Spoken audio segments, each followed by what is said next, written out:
নমস্কাৰ বন্ধু-বান্ধৱীসকল, কি খবৰ? আপোনালোকৰ ভালনে? আশা কৰোঁ আপোনালোকৰ ভালেই। মই অন্য এটা ভিডিঅ'লৈ আপোনালোকক স্বাগতম জনাইছোঁ। আজি মই ঘৰতে বনাব লৈছোঁ কণী এটা ধুনীয়া ৰেচিপি। বলকচোন দেখাইছোঁ আপোনালোকক মইনো কেনেদৰে বনাওঁ।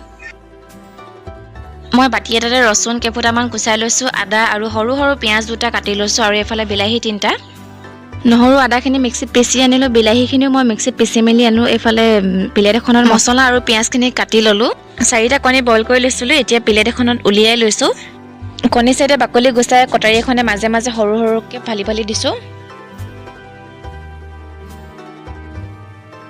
এফালে আলু এটা জুইতে বইল কৰি লৈছিলোঁ। আপোনালোকে আলুখিনি বইল কৰি ল'ব পাৰে বা নকৰিব পাৰে। মই বইল কৰি মেলি লৈছোঁ আৰু এইফালে কেৰাহীখনত তেল অকণমান দি লৈছোঁ।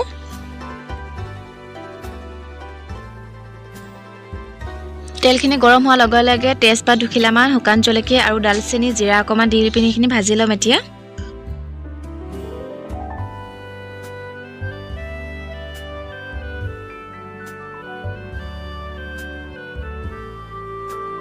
আপোনালোকে এনেদৰে ঘৰতে কণীৰ টেষ্টি ৰেচিপি এটা বনাই পিনি খাবলৈ পাৰে। এতিয়া মই ইয়াতে পিঁয়াজখিনি দি পিনি ভাজি ল'ম।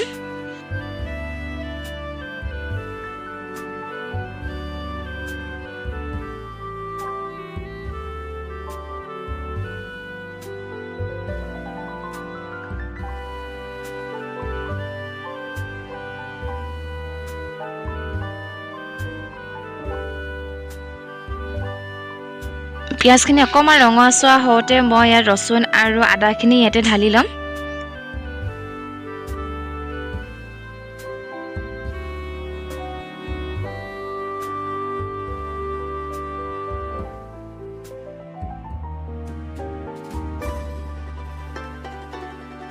ইয়াতে মই এতিয়া মছলাখিনি দি ল'ম। এতিয়া মই হালধি অকণমান দি লৈছোঁ।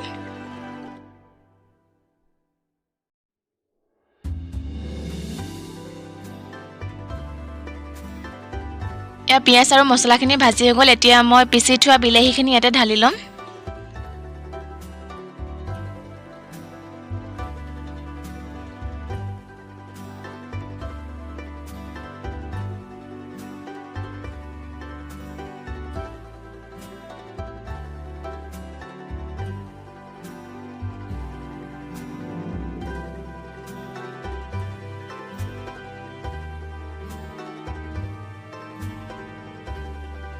এতিয়া মই বিলাহীখিনি এতিয়া অকণমান পানী দি লৈছোঁ।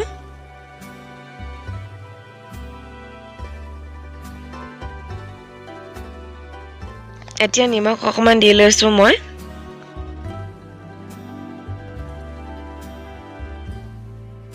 এতিয়া বইল কৰি লোৱা আলুখিনি ইয়াতে ঢালি লৈছোঁ।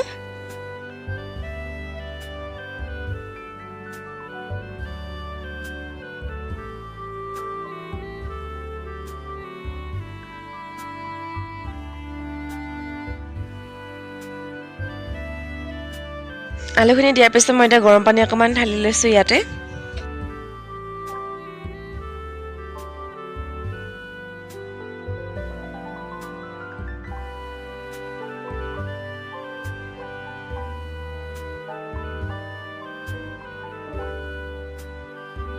এতিয়া কণীকেইটা মই ইয়াতে দি ল'ম। এইখিনি কণীখিনি দিয়াৰ পিছত মই ঢাকনখন দি পিনি 5 মিনিটমান অকণমান সিজিবলৈ দিম।